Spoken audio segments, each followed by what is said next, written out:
की पेशकश। आवाज Shahabuddin Shahab, visual support and editing Huzaifa Shahzad, मुसन्निफ हजरत मौलाना सैयद हुसैन अहमद मदनी रहमतुल्लाह अलैह, टेलीस्क्रिप्ट अब्दुल अजीज राजा। बरतानवी साम्राज्य ने हमें कैसे लूटा, हजरत मौलाना सैयद हुसैन अहमद मदनी रहमतुल्लाह अलैह की किताब पर मबनी दस्तावेजी प्रोग्राम मुलाहिजा कीजिए। पहला हिस्सा, खुशहाल बर्रे सगीर हिंद पाक। ये खित्ता खुशहाल था, यहां दौलत की फरावानी थी, सनत व हिरफत उरूज पर थी, लोग तालीम याफ्ता थे, उनका अखलाक व किरदार दुनिया के लिए मिसाल था। दूसरे हिस्से में आप देखेंगे अंग्रेज की आमद का पस मंजर। बादशाह जहांगीर के जमाने में 1612 में अंग्रेज तिजारत के लिए बर्रे सगीर में दाखिल हुए। 1690 में कलकत्ता, मुंबई और मद्रास ईस्ट इंडिया कंपनी ने 3 अहम तरीन बंदरगाहों पर कब्जा कर लिया। तीसरे हिस्से में आप मुलाहिजा करेंगे अंग्रेज के हाथों बर्रे सगीर की माली बर्बादी, लूट खसोट का बाजार गर्म किया। ईस्ट इंडिया कंपनी के जरिए अंग्रेज ने तसल्लुत कायम करने के लिए सहरुखी हिकमत अमली अख्तियार की। हिकमत अमली का पहला दौर तसल्लुत बजरिया तिजारत, हिकमत अमली का दूसरा दौर तसल्लुत बजरिया इताअत बिल जब्र, हिकमत अमली का तीसरा दौर तसल्लुत बजरिया डिप्लोमेसी, और चौथे हिस्से में देखिए ज़रई बर्बादी। कसरत पैदावार की जगह किल्लत ने ले ली, जमीन चटक गई, खेत वीरान और काश्तकार बदहाल हुए। आम आबादी कहत और गरानी की वजह से करोड़ों की तादाद में मरने लगी। सारी दुनिया में 1000 सालों के दौरान जंगों का जानी नुकसान बर्रे सगीर में 150 सालों में कहत से मरने वालों से बहुत ज्यादा था। और 5वां हिस्सा मुश्तमिल है सनती और तिजारती बर्बादी की दास्तान पर। मकामी सन्नाओं, दस्तकारों और कारीगरों को तबाह कर दिया। दस्तकार और ताजर अखलाकी जराइम, डाका जनी और चोरी चकारी में मुब्तला हुए। छठा हिस्सा, अखलाकी बर्बादी। इंग्लिस्तान से तमाम छटे हुए बदमाश और बदकार गुंडे बर्रे सगीर लाए जाते। अंग्रेज का गुमाश्ता बनिया लूटता है। 60 रुपए माहवार का मुलाजिम बनिया 3 करोड़ 20 लाख रुपए कमाता है। 7वें हिस्से में तालीमी बर्बादी के बारे में हकायक जानिए। अंग्रेज ने मकामियों की जहानत बर्बाद कर डाली। लॉर्ड मैकाले का मोहलिक वॉर 90% तालीम याफ्ता तबके को एक ही रात में जाहिल और अनपढ़ बना दिया। 8वें हिस्से में देखिए मुनाफिरत की चिंगारियां। तकसीम करो, आपस में लड़ाओ, हुकूमत करो। अपने मफाद और खुदगर्जी की खातिर निफाक डलवाया और एक दूसरे से लड़ाया। कई मजाहिब और फिरके ईजाद किए, कुछ तो खून का बाजार गर्म किया। नहीं मिन्नत कशे ताबे शुनीदन दास्तां मेरी, खामोशी गुफ्तगू है, बेज़बानी है ज़बां मेरी। इस दस्तावेजी प्रोग्राम के लिए जितनी मालूमात, हकायक और आदाद शुमार पेश किए गए हैं वो सारे के सारे ब्रिटिश रिसोर्सेज से हासिल किए गए हैं। पेशकश Abdul Aziz Raja, Huzaifa Shahzad, a presentation of Insharah productions.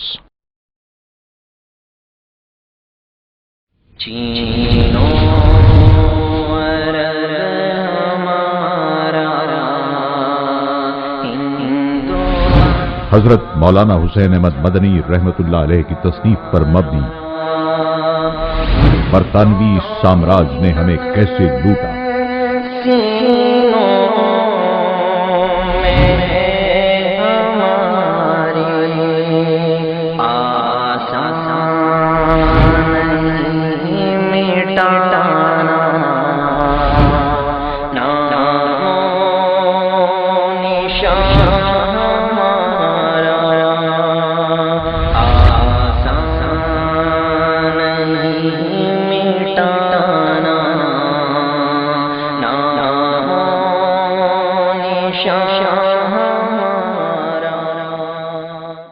मौजूदा पाकिस्तान, भारत और इर्द गिर्द के इलाके इंतहाई पसमानदा थे। तंग नजरी इस खित्ते की पहचान थी। अवाम बाहम दस्तगिरबार थे। अंग्रेज इस खित्ते को तारीकियों से रोशनी में लाए, انہوں نے یہاں نت نئے کارخانے لگائے، صنعت و تجارت کو فروغ دیا، عوام کی سوچوں کو وسعت دی اور یوں اس خطے کی تقدیر بدلی۔ کیا یہ دعویٰ حقیقت پر مبنی ہے؟ اس خطے کے عظیم عالم دین اور درویش حضرت مولانا سید حسین احمد مدنی رحمت اللہ علیہ نے اس پروپیگنڈے کا پردہ چاک کیا اور دنیا کو حقائق سے آگاہ کیا۔ دیوبند ایک مینارہ نور ہے جس کی کرنوں سے منور ہونے والوں میں حضرت مولانا سید حسین احمد مدنی رحمت اللہ علیہ بھی تھے۔ آپ شیخ الہند حضرت مولانا محمود حسن رحمت اللہ علیہ کے شاگرد خاص تھے۔ ترکی کے مسلمانوں کے لیے حق کی آواز بلند کرنے پر انہیں شیخ الہند رحمت اللہ علیہ کے ہمراہ مالٹا میں قید کیا گیا۔ انہوں نے فرنگی اقتدار سے عدم تعاون کے لیے فتویٰ جاری کیا جس میں مختلف مکاتب فکر کے 500 علماء کرام نے دستخط کیے۔ آپ کراچی جیل میں قید رہے۔ آپ پر بغاوت کا مقدمہ بھی چلا۔ آپ نے 79 برس کی عمر میں 5 دسمبر 1957 کو وفات پائی۔ آپ نے 18 سال تک مسجد نبوی میں درس حدیث دیا اور ایک بہت بڑا علمی و تحقیقی سرمایہ یادگار چھوڑا۔ نقش حیات آپ کی خود نوشت سوانح ہے۔ یہ 3 حصوں پر مشتمل ہے۔ پہلے حصے میں ان کے خاندانی اور ذاتی حالات قلم بند ہیں۔ دوسرا حصہ ہندوستان میں برطانوی سامراج کی لوٹ کھسوٹ اور ان کے جبر پر مشتمل ہے۔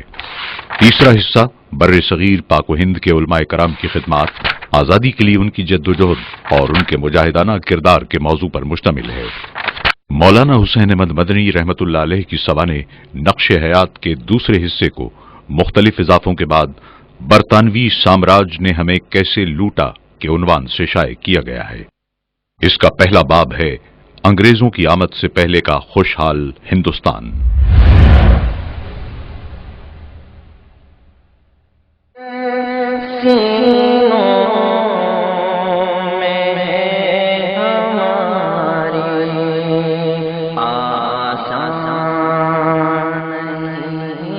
چیمبرز انسائکلوپیڈیا میں درج ہے، صدیوں تک ہندوستان اپنی دولت مندی کی وجہ سے مشہور رہا۔ ہسٹوریکل ریسرچ میں پروفیسر ہیرین نے لکھا، ہندوستان پرانے زمانے میں دولت کے لیے مشہور تھا اور سونے کی چڑیا کہلاتا تھا۔ ایک اور کتاب میں درج ہے، ایک زمانہ تھا جب ہندوستان کی دولت کے افسانے اقالیم دنیا میں مشہور تھے، اور کہتے ہیں کہ یہی جنس تھی جس نے ایشیا اور یورپ کی جنگجو اور عالی ہمت اقوام کو اس سرزمین کی طرف کھینچا۔ یونانی، عرب، ترک اور تاتار آئے جو بے شمار زر و جواہر اور دیگر بیش بہا سامان لے گئے۔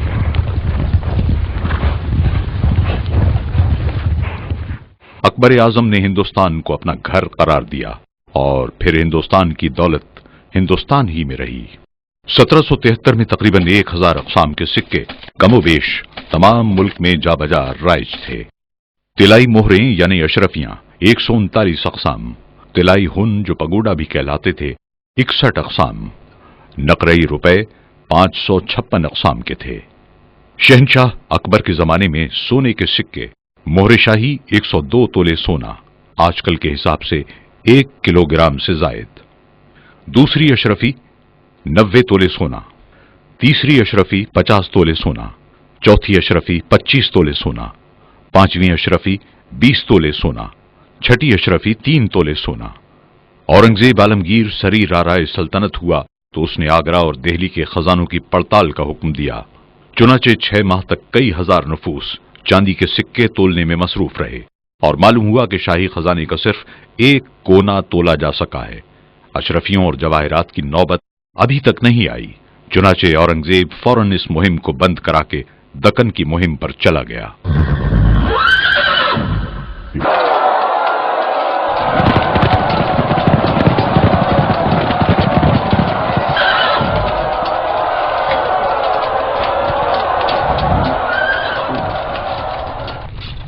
ڈاکٹر واکس نے تحریر کیا، ہندوستان کی دولت، تجارت اور خوشحالی نے سکندر اعظم کے دل پر گہرا اثر مرتب کیا، اور جب وہ ایران سے ہندوستان کی طرف روانہ ہوا تو اس نے اپنی فوج سے کہا، اب تم اس سنہرے ہندوستان کی طرف کوچ کر رہے ہو جہاں نہ ختم ہونے والے خزانے ہیں، اور جو کچھ تم نے ایران میں دیکھا ہے اس کا ہندوستان کی دولت کے ساتھ کوئی مقابلہ نہیں ہے۔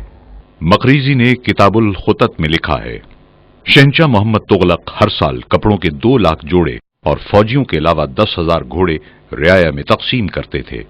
रोजाना 20,000 अफराद शाही मेहमान खाने में 2 वक्त खाना खाया करते थे। हर रोज 200 उलमा बादशाह के साथ खाना खाते थे।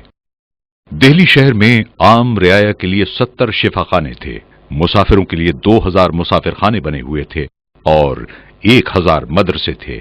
मुगल बादशाह जहांगीर ने अपनी खुद नविश्त सवानेह तुज़ के जहांगीरी में लिखा, मैं साल में 2 बार अपना वजन करता हूं, अव्वल शुरू साल शमसी में, दोबारा कमरी में, और नक और सामान अपने तुलने का अलग तहवीलदारों को देता हूं कि फुकरा और हाजतमंदों में तकसीम कर दें।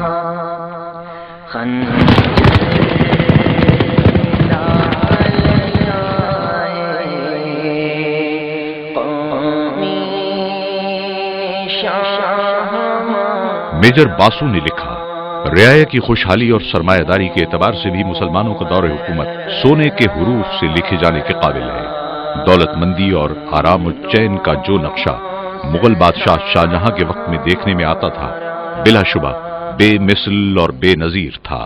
मेजर बासु ने एक और जगह तहरीर किया है। बंगाल के जगत सेठों का कारोबार बैंक ऑफ इंग्लैंड के बराबर फैला हुआ था, जो कि इंग्लिस्तान का सबसे कदीम और बड़ा बैंक है, और बकौल अंग्रेज कप्तान अलेक्जेंडर हैमिल्टन सूरत के ताजिर अब्दुल गफूर का सरमाया ईस्ट इंडिया कंपनी के बराबर था। इन्हीं वजूह की बिना पर लॉर्ड क्लाइव ने हिंदुस्तान की दौलत को लाजवाल दौलत कहा था। ज़ार रूस पीटर आजम ने अपनी वसीयतों में हुकूमत को हिदायत की थी कि वो हिंदुस्तान पर कब्जा करके सोना चांदी हासिल करे। फाहिन के मशहूर चीनी सयाह, जो फाहान के नाम से मौसूम थे, अपने सफरनामे में लिखते हैं, यहाँ की रियाया निहायत खुशहाल और फारिगुल बाल है। इन्हें किसी किस्म का मालिया या महसूल अदा नहीं करना पड़ता। निकोडी कांति मशहूर अंग्रेज ने अपने सफरनामे में लिखा है, गंगा के किनारे बड़े बड़े और निहायत खूबसूरत शहर आबाद हैं। शहरों के बाहर निहायत खूबसूरत खेत लहरा रहे हैं। यहां गोया सोने के दरिया बह रहे हैं। मोती और जवाहरात की भी कोई इंतहा नहीं। इस खित्ते की मुख्तलिफ तवारीख में दर्ज है कि 1772 में सर्राफों की दुकानों पर और शहरों में अशरफियों और रुपए के ऐसे ढेर लगे हुए थे जैसे मंडियों में अनाज के ढेर होते हैं। हिंदुस्तान को पुराने जमाने में जन्नत निशान के लक़ब से याद रखा जाता था, मगर खुदा जाने इस बेशुमार दौलत को जमीन खा गई या आसमान उचक ले गया या आंधी उड़ा ले गई। अफसोस के हिंदुस्तान की बदनसीबी और बदकिस्मती ने वो दिन दिखाया कि जन्नत निशान मुल्क यूरोपियन अक़वाम और बिलखुसूस बरतानवी कौम के हाथों जहन्नम निशान बनकर रह गया। कुदरत ने हिंदुस्तान को बहुत जरखेज मुल्क बनाया। इसमें हर किस्म के अनाजों की काश्त और पैदावार के तरह तरह के जराए मुहैया कर दिए हैं, जिनकी वजह से जमाने कदीम से यहाँ वाफिर गल्ला पैदा होता है और यहाँ के बाशिंदे हमेशा खुशहाल और फारिगुल बाल रहते थे। मुल्क के तमाम बाशिंदे कहत और काल के लफ्जों से उमूमन नावाकिफ थे। अंग्रेजों के इक़्तिदार से पहले गल्ला यहाँ बहुत सस्ता था।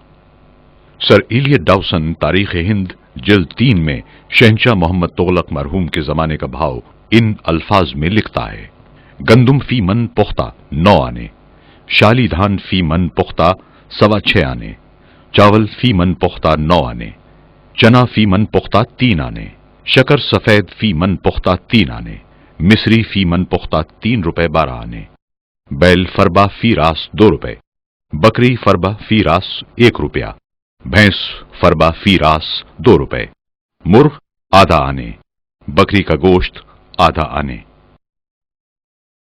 इब्न बतूता अपने